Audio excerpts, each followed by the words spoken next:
Whip.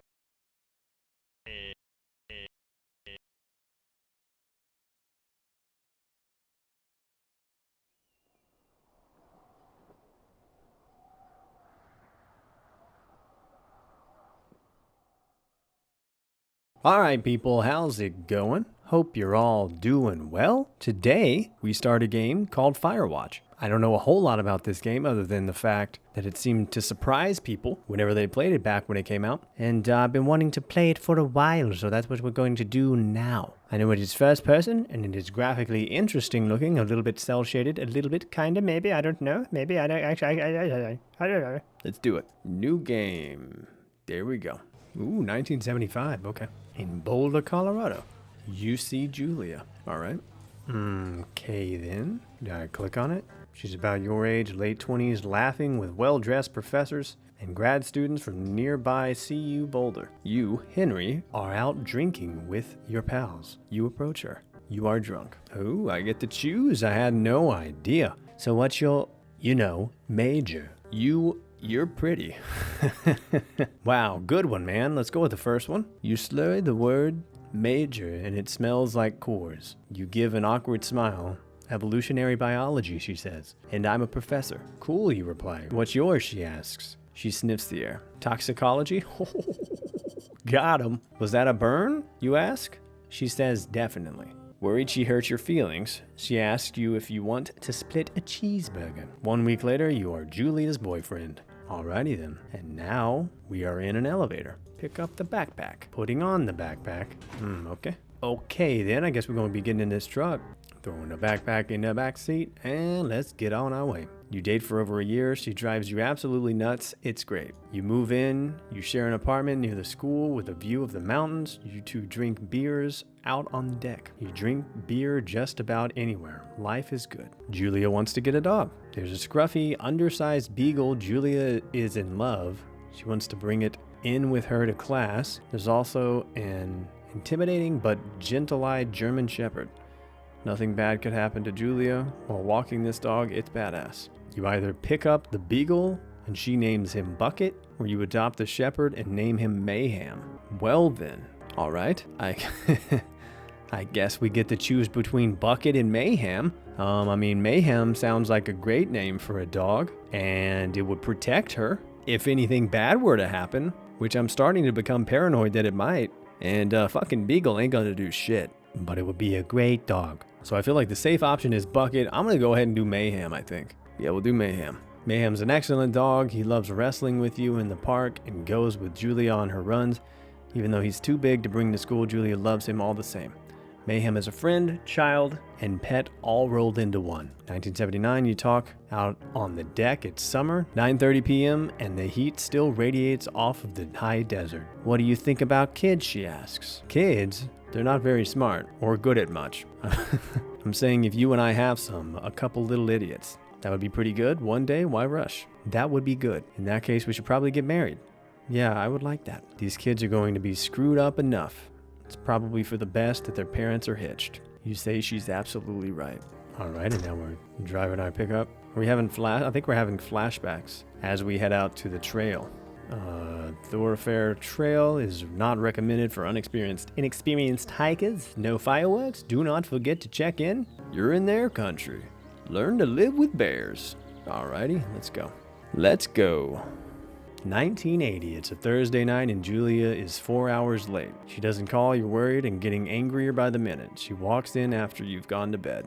She's not quite drunk, but she's clearly been having a fun time. You fight when she gets between the sheets. You get mad, you ignore her. You get mad. You call her an inconsiderate asshole. She tells you to fuck yourself and to not be such a baby. You call her selfish. She knows you mean it and it hurts her feelings. 1981. Julia still likes to draw. She draws plants from her research. She draws all the places you go. She draws you. You pose and flex like He-Man. You frolic like Victoria's Secret model. I'm gonna go with the frolic. Very nice. Oh shit.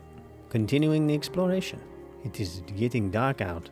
It seems to be getting dark out. It's very, very warm colors. Extraordinarily warm colors. Spacebar to jump over the log. Okay. There we go. Look at the beauty. 1982. During the summers, you and Julia enjoy walking mayhem at night. There's a festival in town and brings in folks from faraway places. One of them tries to mug you with a knife. Oh, geez.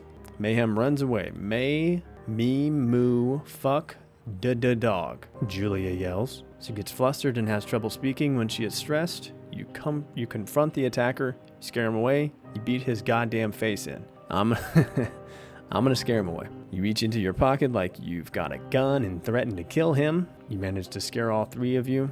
He runs away. Julia asks to take a different path from that day forward. You say okay. You don't want to go that way either. From then on, you walk by the river.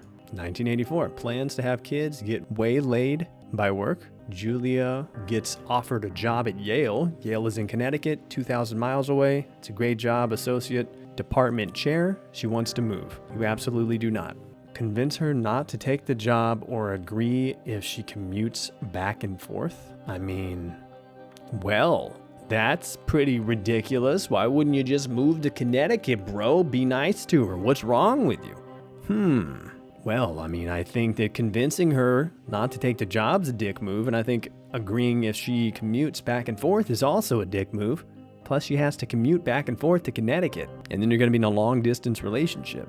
So I think the only way the relationship survives is if you get to convince her not to take the job, I guess. You tell her that this means you two won't have a family. She says that's bullshit. She's totally right. She asks if her taking the job means you won't come with her. You say yes, again, bullshit. But she decides not to take it. All right then. 1985. Julia is asked to leave Boulder on paid leave after having an episode. She lost it on a colleague for borrowing books that were important to her research. She didn't remember she had happily loaned them to him just 2 days prior. She was found crying in the stairwell. You said that maybe you guys should talk to someone about it, or you make macaroni and drink wine and try to forget about it. Let's work it out, guys. Let's work it out. Let's not forget about it. After seeing multiple doctors and having many tests, they are worried that Julia might be suffering from early onset dementia. She is 41. Oh my God. You both decide to keep it a secret for now. All right. This shit is getting real. Pick up the journal. All right. Beautiful. Mayhem is getting older. He's got silver hair down his back and slows down at night. You and Julia walk him to the bar to see your friends, and it feels like nothing has changed. Julia goes back to the university. Julia's affliction gets worse. She can't remember things in class. Her research is in shambles. She drives her car to the next town over for no particular reason and has to be brought home by the police. She is devastated. She is sent home on permanent medical leave. Some days you get the Julia who calls you a dope and your unborn child little idiots. Other days you get a stranger. She pulls you into bed to make love. After 5 minutes, she goes into a panic believing her dad is at the door. You tell her family they are crushed and begin to make trips to and from their home in Australia to visit her. For a while, your friends come by with little things to brighten the day. She gets worse. You spend your days following Julia around the house. You count the seconds between the 2 weekly visits from Daniel, the nurse. You suggest that Julia could live somewhere else. Somewhere with 24-hour care, a home. It sits with you for a couple months. You decide to move her into a full-time care facility. You are determined to take care of her by yourself. All right, do some more exploring. I like the way they're telling the story, by the way. It's nice. It's nice. Oh my God, look at that elk. Oh my God, beautiful. It is impossibly hard. The worst is when you get mad at her, like when she tries to cook her own food. You can't do anything without her. She can't do anything without you. When she goes to sleep, you stay up for a few hours, drinking on the deck, watching baseball in the summer, college basketball in the winter, drinking then too. You start going out after, you put her to bed. First time you do it, you worry about her getting up and walking around while you're gone. You put a chair in front of the bedroom door, or you trust that she sleeps like a rock. Oof, that's a tough one. I think for her safety, since we are deciding to be irresponsible, I think for her safety, we need to put a chair in front of the bedroom door so she doesn't go get herself killed that way. You go to the same bar at the boring end of Pearl Street. It's nice there. Over time, you tell Sheila, the bartender, everything. It's a huge weight off your home in bed by 1 a.m. a couple nights a week. You look forward to those nights. One night you are stopped at a DUI checkpoint. You blow a .10 and are taken to jail for the night. Consider trying to hide it, but you tell your sister-in-law, Susan. Julia's parents take the next plane from Australia. They can't believe the state of your house is in. Then they tell you Julia is coming to live with them. You don't argue. You say you'll visit soon. A few weeks go by. Summer is coming and you see an ad in the paper for a job. You take it. Damn, son. All right, guys. It's going to be the end of this episode. That's the introductory for this game. We will do more next time. Boom.